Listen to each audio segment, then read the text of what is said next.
This is Mike Bartos of mbpowercenter.com, and I'd like to talk to you today about one useful strategy to analyze yourself and your training partners to get the most out of your supplemental exercises. The first thing you have to do is establish a strength standard. If your goal is to increase the 1 rep max in the squat and the deadlift, let's begin there. So as we analyze myself and a training partner, we're going to see how this process works. Zach currently has a training max of 620 in the deadlift to my 740. Zach currently has a training max of 720 in the squat to my 635. We could already start to draw some conclusions based on these numbers, but let's not stop there. As we move down into supplemental movements, we're going to start to see even larger discrepancies. In all supplemental movements, we usually train in a 6 to 10 rep range, but these numbers here represent a 10 rep max on the given movements. In a very leg dominant movement like a belt squat, Zach can use 515 for a 10 rep max.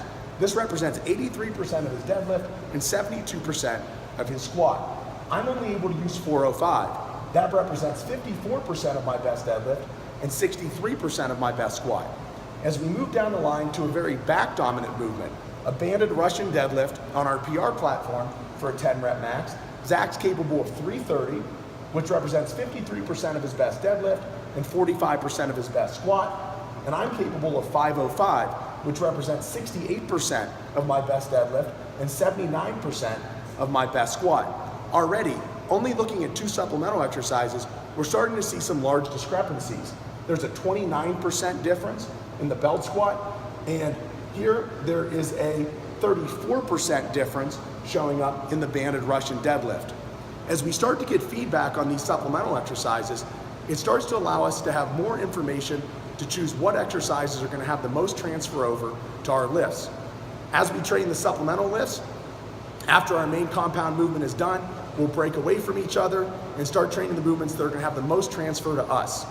This process will work well if you only have one training partner, but the larger the group, the better. It just gives you more information and more feedback and helps you have supplemental exercises that are well informed and a direct transfer to your training goals. I hope this tip helps you out. You can visit us at mbpowercenter.com, or you can follow our page on Instagram at mbpowercenter. Thank you very much. We hope you have a great day.